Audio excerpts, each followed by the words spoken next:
The forest around Elias's cabin was quiet, too quiet for the evening hour. The sun had already slipped behind the silver ridges of the canyon, and the waterfall behind his home glowed under the fading light like a ribbon of molten glass. He had spent the day repairing a broken beacon. His hands still smelled faintly of burned circuits and machine oil. When the first sound reached him, he thought it was the wind. But then he heard it again, a soft melody. Like someone humming under the falling water, Elias froze. His cabin was the only human dwelling for 30 kilometers. No one else should be here. He walked slowly toward the creek. Boots crunching over the moss, the air grew colder as he reached the mist-covered pool. The waterfall cascaded down the rocks, catching the golden glow of the evening. And there, standing at the center of it, was a figure. She was tall. Her skin faintly blue with silver veins glowing under the water. Her hair floated around her like threads of moonlight. She turned slightly, unaware of him at first. Her body shimmered with the reflection of the falling stream. Elias blinked hard, wondering if it was a trick of light or exhaustion from too many nights alone. But when she tilted her head, he saw her face beautiful, serene and alien. His heart pounded. There were no reports of any alien colonies within this sector. The nearest outpost was weeks away. He wanted to step back, but his boot snapped a dry twig. The sound echoed louder than thunder in his ears. The alien woman froze. The humming stopped. Slowly, she turned toward him. Her eyes were unlike anything he had ever seen. They were not just eyes. They were shifting galaxies, small spirals of light moving within them. She looked at him without fear, only quiet curiosity. Elias opened his mouth, trying to find words. But his throat was dry. He raised his hand slightly, showing he meant no harm. Then the reflection in the water changed. The rippling pool showed her face again, but different. For a brief moment, her features melted, replaced by something ancient and terrible. A face that looked both human and not human at all. Her skin darkened to obsidian. Her veins glowed red, and then it was gone. Her appearance returned to normal. The transformation was so fast that Elias thought his mind had played a cruel trick. The alien woman stepped forward, water gliding down her frame like liquid silver. She looked straight at him, her lips parting as she spoke in perfect English. "Elias," she said softly. The sound of her voice sent a chill down his spine. He took a step back. "How do you know my name?" He whispered, but she didn't answer. Instead, she tilted her head slightly, studying him, her expression unreadable. A soft pulse of light ran across the pool. The air seemed to vibrate. The trees around the waterfall shivered as if something unseen had just passed through them.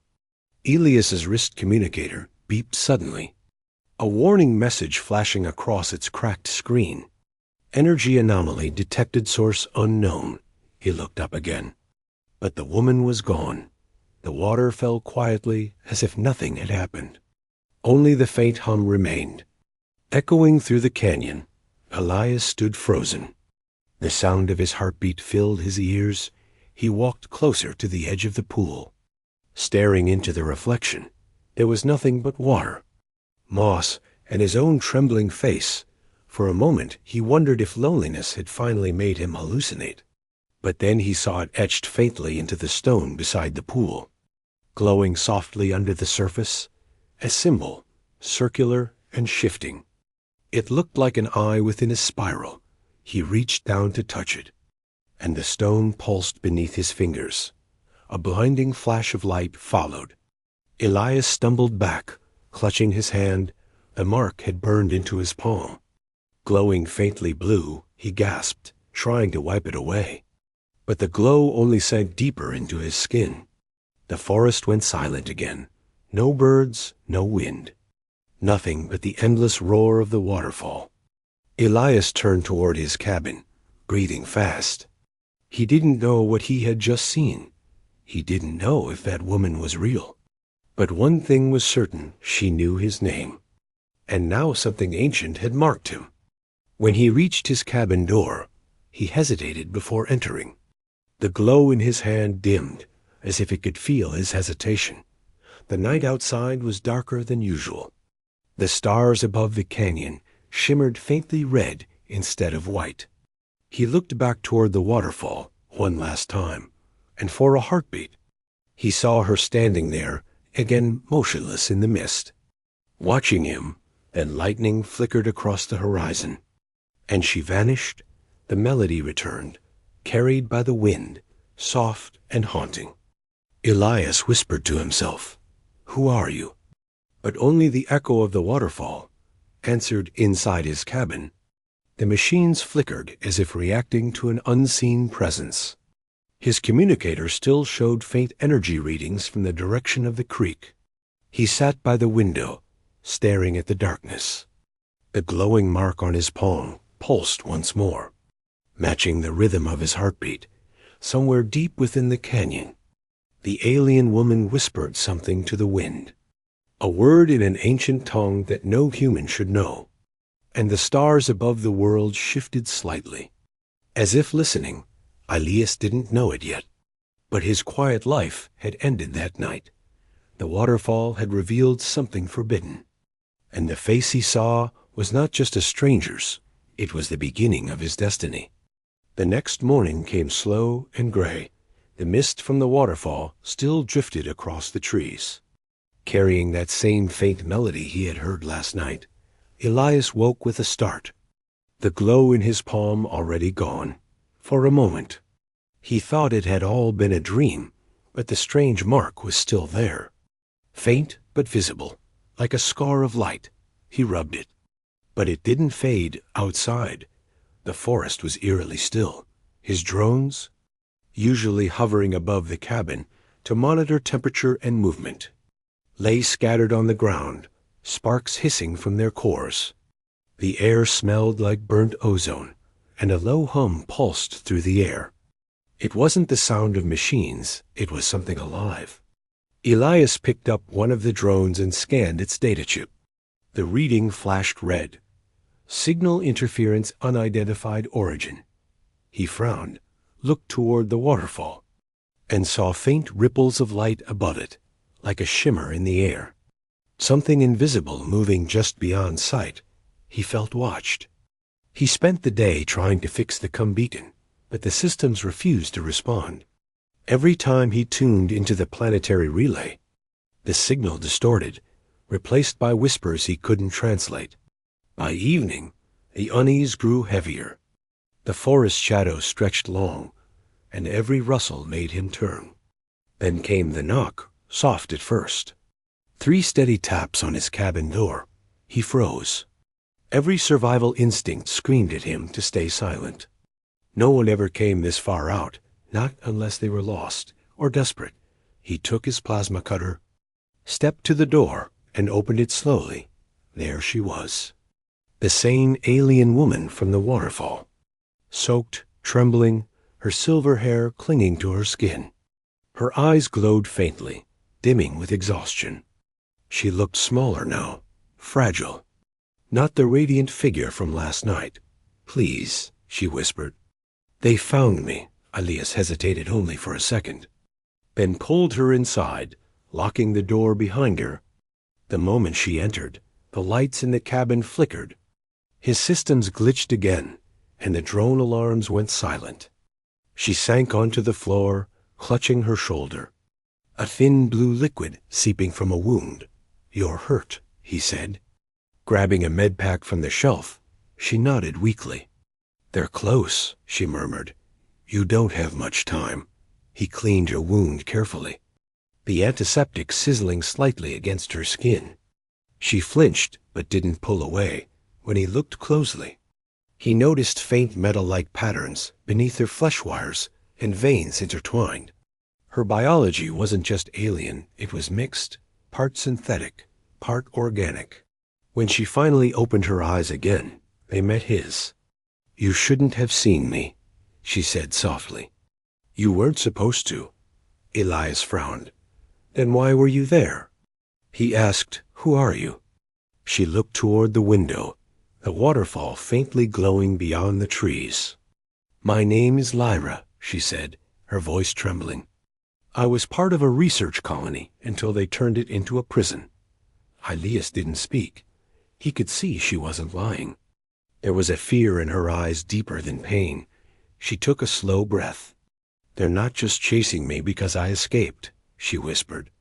"They want what I carry inside me, something old." "Something from your kind?" He blinked. "My kind?" Lyra nodded. "Humans," she said. "Long ago. Before your species vanished from the stars. They created something meant to unite bloodlines. To bridge life itself. They called it the Genesis strain. And I'm the last to carry it." Elias stepped back. "That's impossible," he said. "Humans never had that kind of power." Her expression softened. "Not anymore," she said. "But they did, once. Before the records were erased." Suddenly, a low rumble shook the cabin. The lights flickered violently. Elias ran to the window. His sensors spiked red. Unidentified craft detected low orbit. The Empire had found her. Lyra stood weakly. "You should leave," she said. "If they find you with me, they'll kill you too." Elias turned, anger flickering behind his calm eyes. "You think I can just let them take you?" He said, "After what I saw last night?" She looked at him, confused. "You weren't meant to see that form," she said. "It's not what I truly am. It's what they made me to be." The walls shook again. Dust fell from the ceiling, and outside, a streak of blue light pierced the sky. The forest burst into flames where the beam hit. Elias grabbed his jacket and motioned her toward the back door. "There's a cave near the waterfall," he said. "We'll hide there." Lyra hesitated. "You don't understand," she whispered. "If I stay near that place, it will awaken again." "What will?" he asked, but she didn't answer. They ran through the burning trees. Smoke rising around them, the forest, once peaceful, had turned into a battlefield. Drones screamed overhead, scanning for heat signatures. Elias led her down the narrow trail toward the waterfall. Each explosion behind them grew louder. When they reached the creek, Lyra stopped suddenly. Her body trembled. Light flickering beneath her skin, Elias turned. "What's wrong?" She looked up, tears forming in her glowing eyes. "It's calling me," she said. The thing inside the waterfall began to glow, brighter than before. The same symbol Elias had touched last night shone again on the rocks. Only this time it wasn't faint. It was alive, pulsing, reacting to Lyra's presence. Before he could stop her, she stepped forward, the water rising around her like tendrils of light. Her wound closed instantly. Her entire body shimmered. Changing shape, her hair floated. Her skin turned translucent, and for a heartbeat, he saw something within her chest, a core of pure light beating like a second heart. Elias stood frozen, mesmerized. The waterfall roared louder. The sky above them split with thunder. And then Lyra turned to him, her voice echoing through the mist. "You were never meant to be alone, Elias. You were meant to find me." The ground trembled. The Empire's ships screamed overhead, and the canyon filled with blinding light.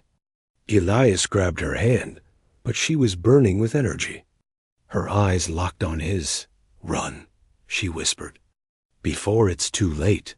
And as he pulled her away from the waterfall, the mark on his palm began to glow again, this time brighter, matching the same pulse from her chest. They stumbled into the forest as the first plasma strike hit the water. The explosion tore the canyon apart. Yet through the chaos, Elias heard her voice in his head, calm and certain. "It's begun," she said. "The destiny you tried to hide from has already chosen you." Smoke still hung in the forest air when Elias woke. The sound of crackling fire mixed with the faint rumble of engines far above. His body ached, his head throbbed.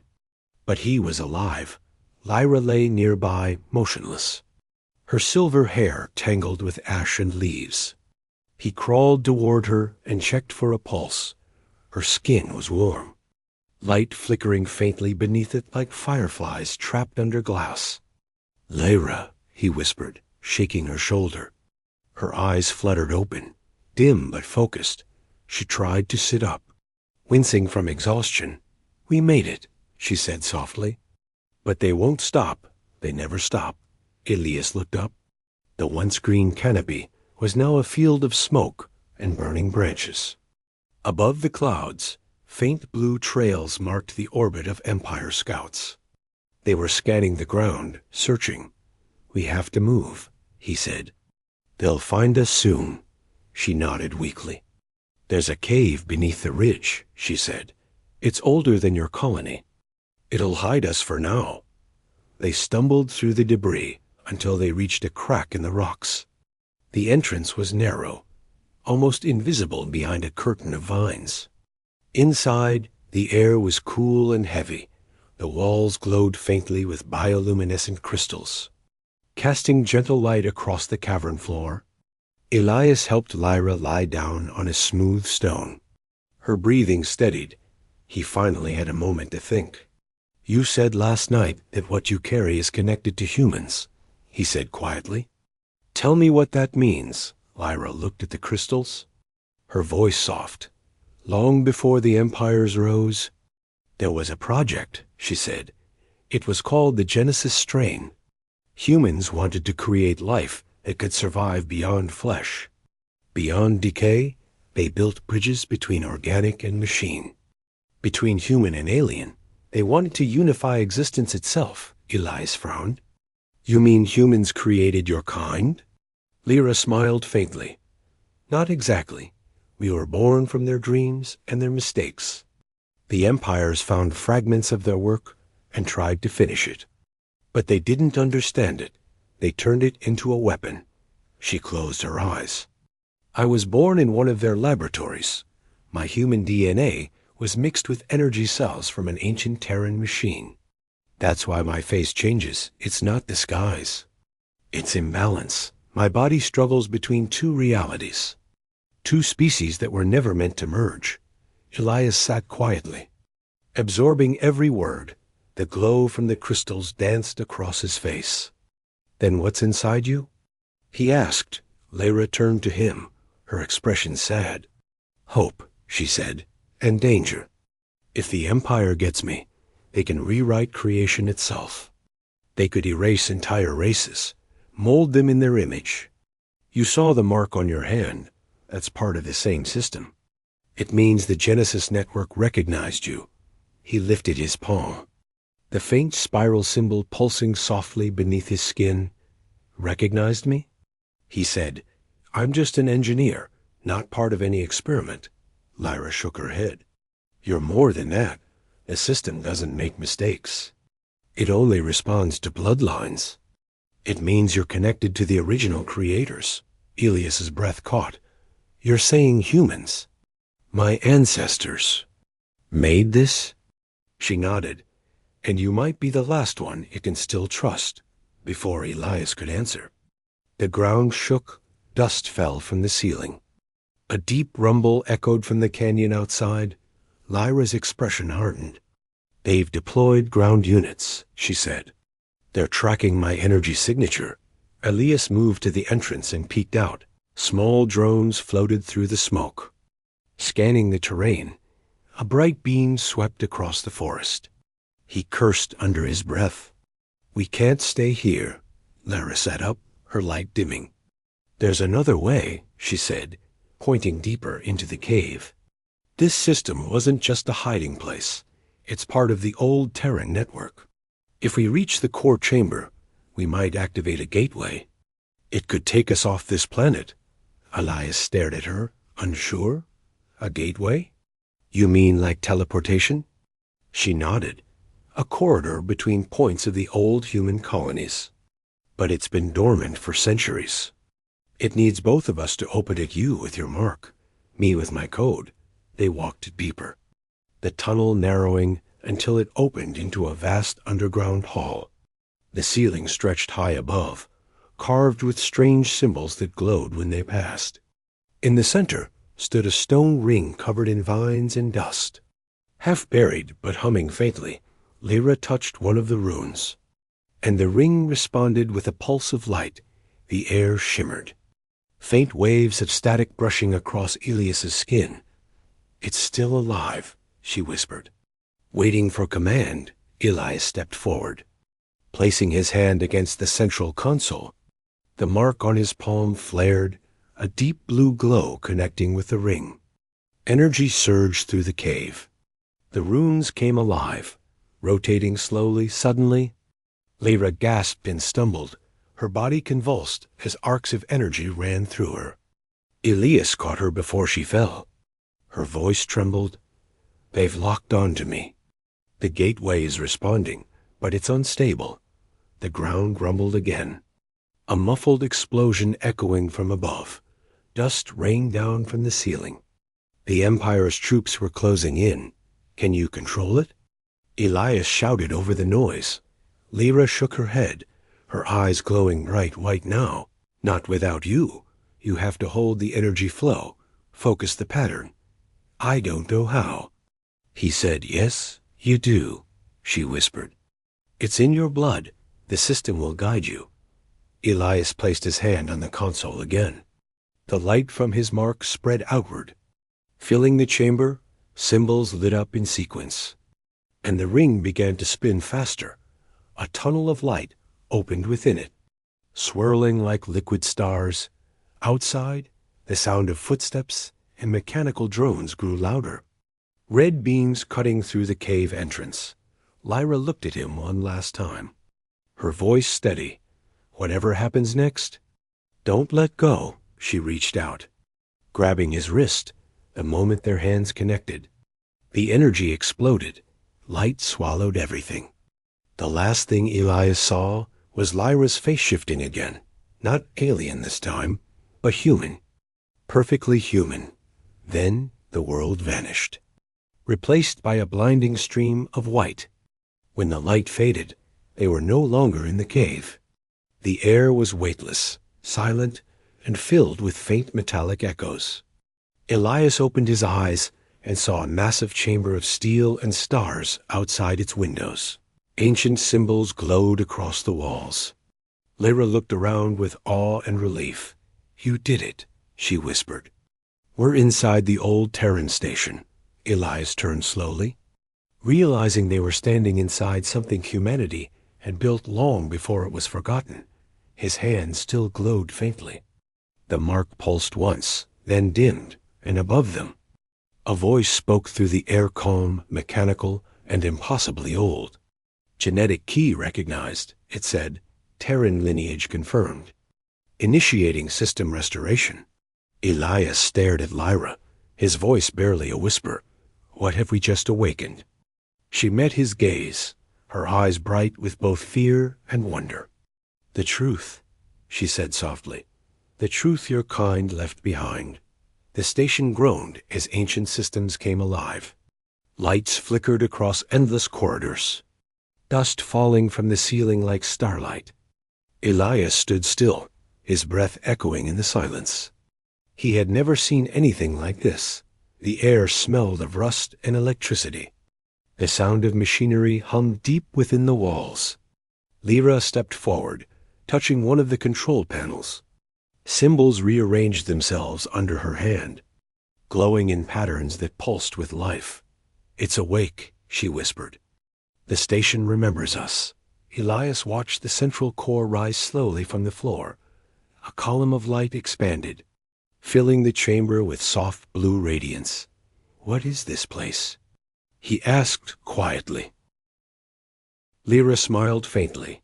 "A Terran archive," she said. "Built long before the empires rose. It was meant to preserve your kind's legacy, every code, every blueprint, every piece of knowledge." He looked around, awe in his eyes. "Then why was it abandoned?" Her smile faded. "Because humanity disappeared before they could finish it. The empires buried their memory. erased them from the records, but the network still waited, waiting for a genetic key to return before Elias could respond. A sharp beep echoed through the room. The console flared red, and the walls began flashing with warning signals. Lyra's face hardened. "They found us," she said. "The Empire has traced the gateway signal. They're coming." Elias turned to the viewport. Through the cracked glass, a formation of dark ships approached. Sleek and silent, their engines glowed crimson, like the eyes of predators. "We can't outrun that," he said. Lyra placed her hand over the glowing console. "Then we fight," she whispered. Elias blinked. "Fight? With what?" Her eyes glowed brighter. "This station still holds power. Terran war systems were designed to respond to human command. The Genesis code inside me can unlock it, but only with you." The voice of the ancient AI returned, echoing from every direction. Terran command signature detected. Security protocols reinitializing. Panels across the walls opened, revealing dormant drones shaped like metallic hawks. Their eyes ignited with blue fire. Elias felt the deck vibrate under his feet. The old human war machine was stirring again. Lyra turned to him. "Elias, you must decide now. If we activate the defense grid, there's no turning back. The station will reveal its position to every empire across this sector." He looked at her.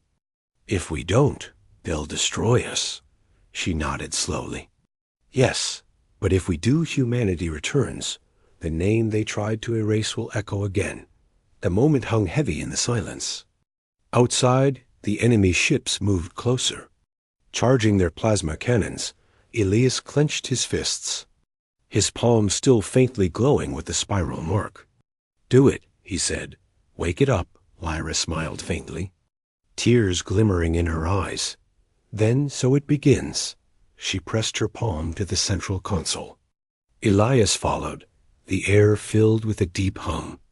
The floor shook, and streams of light spiraled up from beneath them, merging into a massive symbol of the Terran crest, an ancient human emblem long forgotten. The AI's voice deepened. "Terran Defense Protocol. Orion's Wake. Reactivation confirmed." Outside the station, heavy panels unfolded like wings, revealing old cannons the size of towers. Energy surged through the ancient circuits. The stars flickered as the ship's shields powered on for the first time in centuries. The first wave of enemy drones arrived, firing plasma rounds that exploded against the station's shields. Elias staggered, but Lyra didn't flinch. Her veins glowed like lightning. Her body was changing again, her alien form fading into a radiant hybrid of light and shadow. "Lyra!" He shouted, "You're burning up." She turned her face toward him, smiling through the light. "It's the only way," she said. "The station draws power from me. It's how they designed the Genesis code. I am the bridge. I have to be." Elias ran to the panel, trying to divert the overload, but the system refused his input. The AI spoke again. Biological interface locked. Genetic host in control. Outside, the cannons roared to life. Beams of pure white light slicing through the void. Enemy ships exploded like shards of glass. The Empire's fleet scattered. Trying to regroup, Lyra's voice trembled. "The more power I give, the faster I fade," she said. "But if I stop, they'll come again, stronger." Elias grabbed her shoulders, his eyes fierce. "No, there has to be another way. You said this station recognizes me. Let me take it." She shook her head. "You can't, Elias. The code isn't complete without me." The ceiling cracked. Sparks rained down. The AI's tone shifted to urgency. "Structural failure in progress. Evacuation recommended." Elias pulled her close. "If we don't survive." "This all means nothing." Her hands trembled as she placed one over his heart. "If we die, they'll remember. The signal is already sent." He froze. "What signal?" Lyra looked toward the stars, her eyes glowing brighter than ever. A call to every hidden system that still carries your code. It will wake them one by one. Another explosion shook the chamber. The floor split, fire roaring through the cracks. Elias threw himself over her, shielding her from the debris. The console burst open with light. The AI's voice thundered. Emergency sequence activated relocation chamber online. A circular platform rose from the floor. Swirling with energy, Lyra looked at it and then at Elias. "Go," she whispered. "It's your world now." He shook his head. "Not without you," she smiled, weak but peaceful. "You were never meant to be without me." Before he could argue, she pressed her glowing hand to his chest. The mark on his palm blazed with light. The energy from the console surged, and in a flash, Elias was thrown backward into the relocation field. The last thing he saw was Lyra standing at the console, her body dissolving into light, her voice echoing through the chamber. The human spirit never dies, it becomes the stars. The beam enveloped him. The world dissolved again, leaving only silence and light when Elias opened his eyes. He was lying inside a small metal pod, drifting through space. The wreckage of the station glimmered in the distance.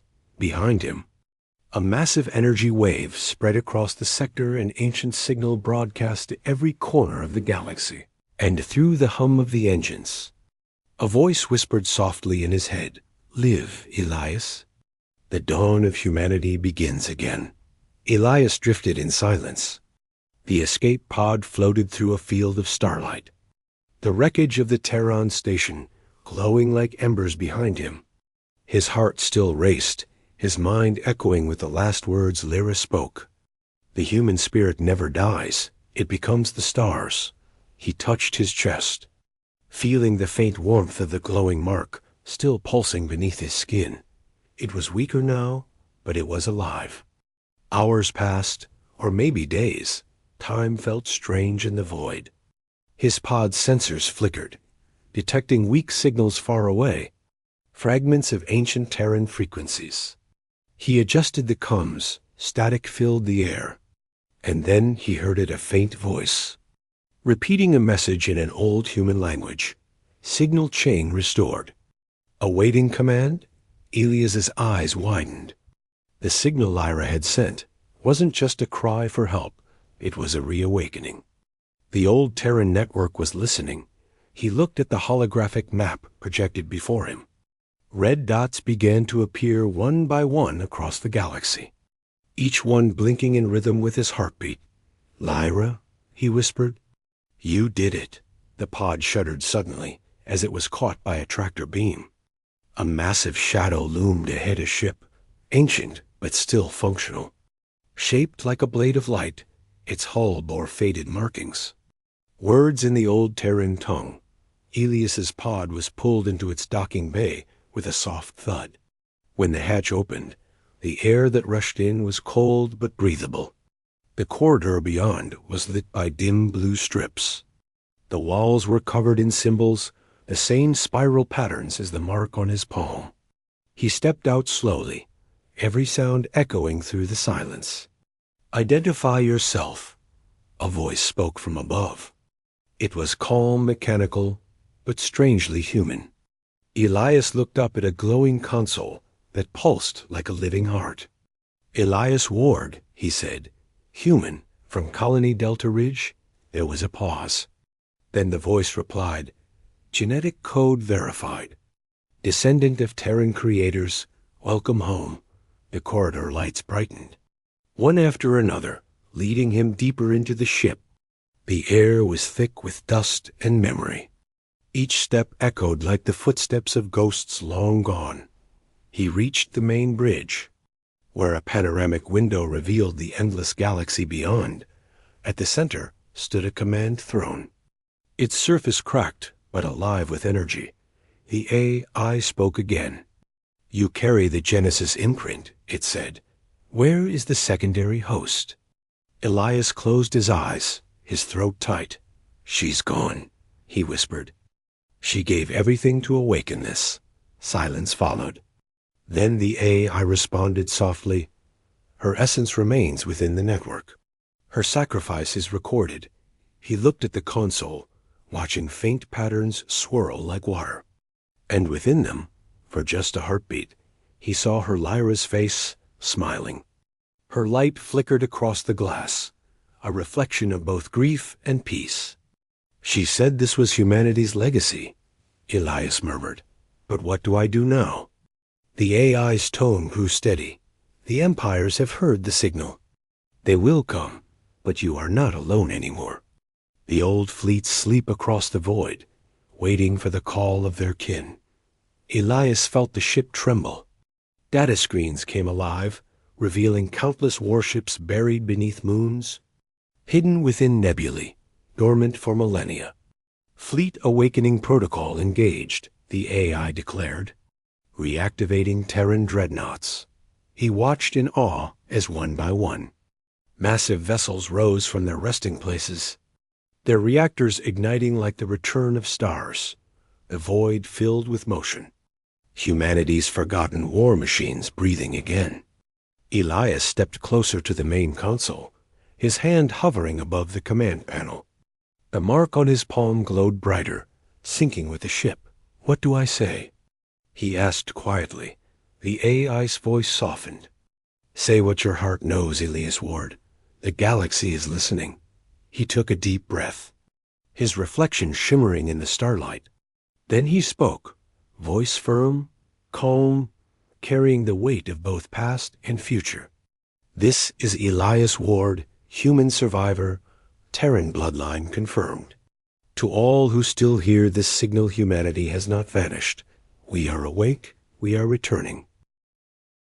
The message rippled through the network, carried by the reawakened fleet.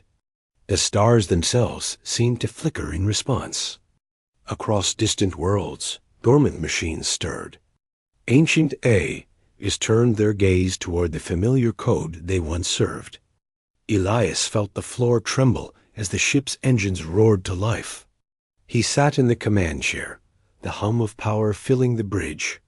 For a moment, he imagined Lyra sitting beside him, smiling as the universe unfolded before them, outside. The first Terran dreadnought emerged from the shadows of a dead moon, its name barely legible on the hull, the Dawnbringer. Its cannons glowed. Not in anger, but in awakening, Elias stared at the galaxy spread before him. "We were never meant to disappear," he whispered. "Only to return when the stars were ready," the AI responded softly.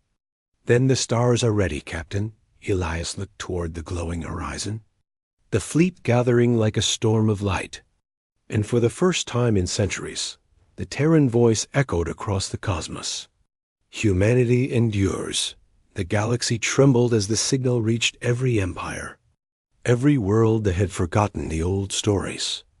And somewhere within the living code of the Genesis network, Lyra's voice whispered one last time, "You see, Elias, destiny was never about one life. It was about what that life could awaken." The fleet turned toward the galactic core, their engines igniting like dawn, and as the stars burned brighter than ever before, Elias smiled through tears, knowing that Lyra's light and the legacy of humankind would guide them forever. The end.